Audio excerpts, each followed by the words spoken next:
don't need me to tell you that EV is the next thing. So I thought what might be interesting and more useful for you. And we're going to talk about three non-obvious or three invisible trends. And why I call them non-obvious or invisible trends is due to two reasons. First is when we are coming to talk about trends or future trends, there's two kinds of trends. Okay, the first one and the more obvious one is the trends that are coming top to the bottom, top down. Okay, obvious example: this cute toy. Okay, once we all have it, our lives have changed forever. We can't go back. The second kind of trends are coming from the bottom up. What does it mean? It means that we have a change in our zeitgeist. We're changing our collective way of thinking, and according to this, our behavior, and according to the changes in our behavior, what kind of products we would like to consume in the future, what kind of services we would like to consume in the future, and on a higher level, we change our organizational culture, and the top level is changes in our regulation on a country level. Okay, so that's one thing.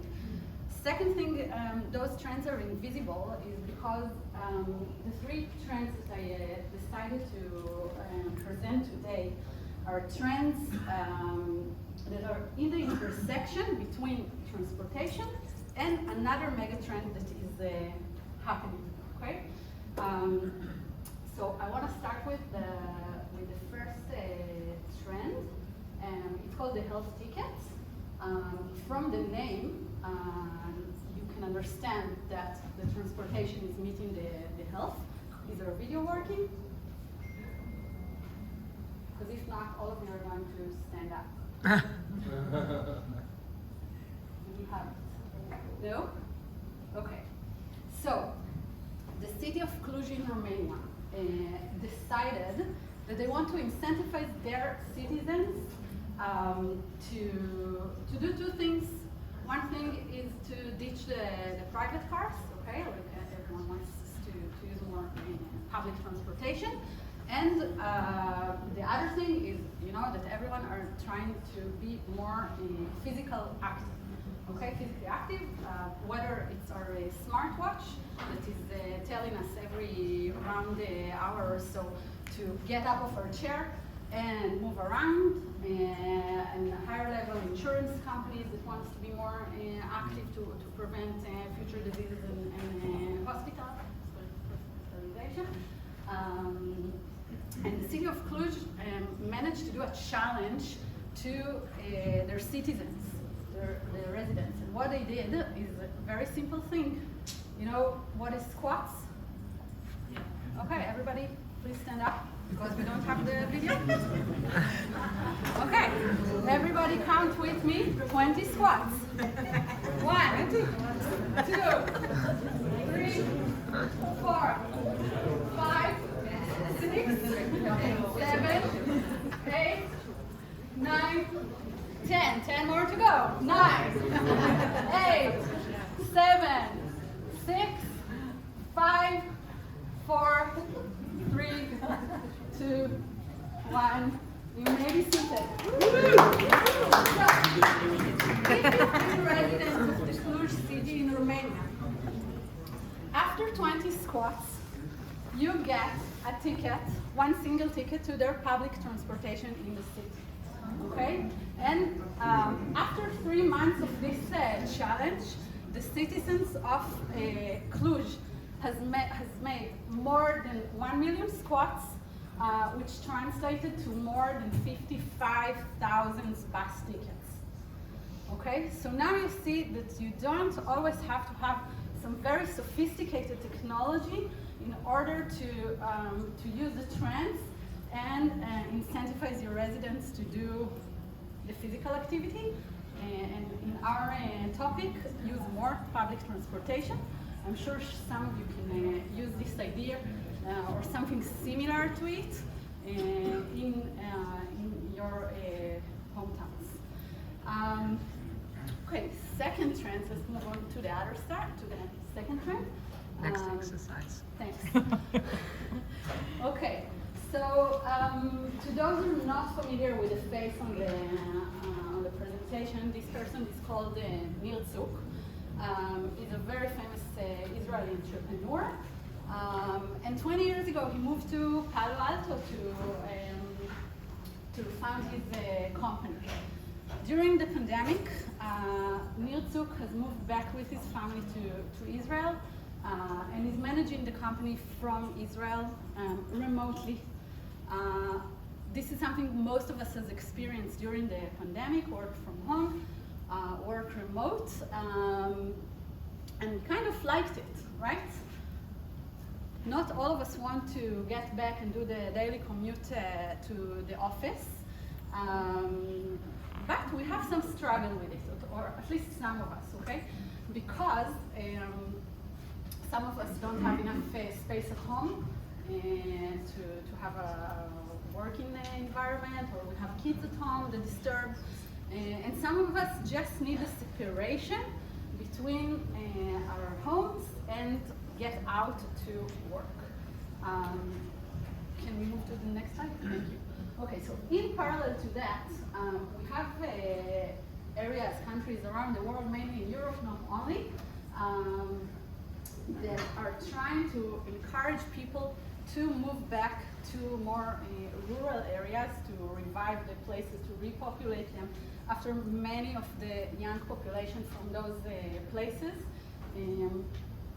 move to the big cities for basically for career reasons. Next one. Okay. So we had Portugal in the previous slide, and probably some of you heard about the gimmick of in Italy of house for €1, and Ireland has some similar program. And what they do is something very nice, and they are converting some of their public buildings that are abandoned or misused or disused at the moment, like old cinemas, into co-working spaces. Okay, so co-working spaces is not something which is new to us, but what's new about it is that the places that they are located, okay, and that the municipalities are offering them. Because if in the past we used to go to some kind of WeWork and work with our team, now we are working with people from our community, and the municipalities are not the only one to offer it. So, for example, this company, Desco, is another WeWork that is offering a 10-minute walk co-working space. How is it related to us? We are going to see more and more places like this. If you're familiar, for example, in Tel Aviv, we have Chevruta. You know about this? Okay, Chevruta is such a co-working space that existed long before COVID, okay? And if before COVID it was the privilege of self-employed people, freelancers, now there's a growing need of people to sit in such places. And how is it related to our topic of transportation? Because those places are going to need, or the residents would need, access, transportation access to those places. Okay, so whether it would be to add another line of bus or to use some kind of a micro-mobility solution, we will have to get to those places and get back to our homes. Let's move to the last trend. Open space or tiny office. So back to the pandemic, I don't know what about you, but after the first lockdown, personally I felt the need to sit and work in the open air. And luckily I could sit in my balcony.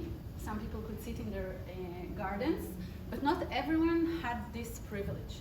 What we saw in the previous slide, if we can get back to it, thanks, is a tiny office. Okay, if some of you are familiar with the concept of tiny house, some people started around the world to build themselves a tiny office. This, for example, is taken from Holland. People are building some kind of box that they can put on their bikes and go around the local parks. in public places, sit wherever they want, enjoy work in the fresh air, and work until they're tired, too hot, or until their battery is dead. And the last slide, okay,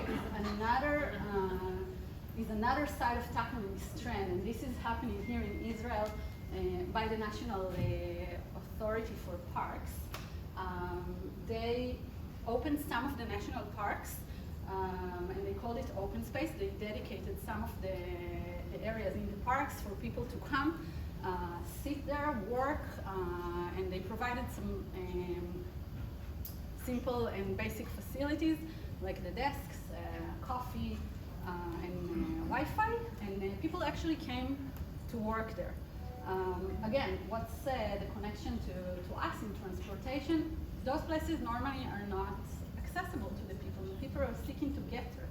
So if you recognize that the people in your municipality are seeking such solutions, maybe you can offer them some kind of tiny office for rent. Okay, like in the past we have Telefon in Tel Aviv or City Bike if you were in New York. Maybe the next stage of it would be to offer a tiny office. Or if you have some parks or some, I don't know, like a zoo or something that you can cooperate with, you offer people work outside, in the outside environment, you would need to think how people can get there and get back home. So those are our 3 trends for today.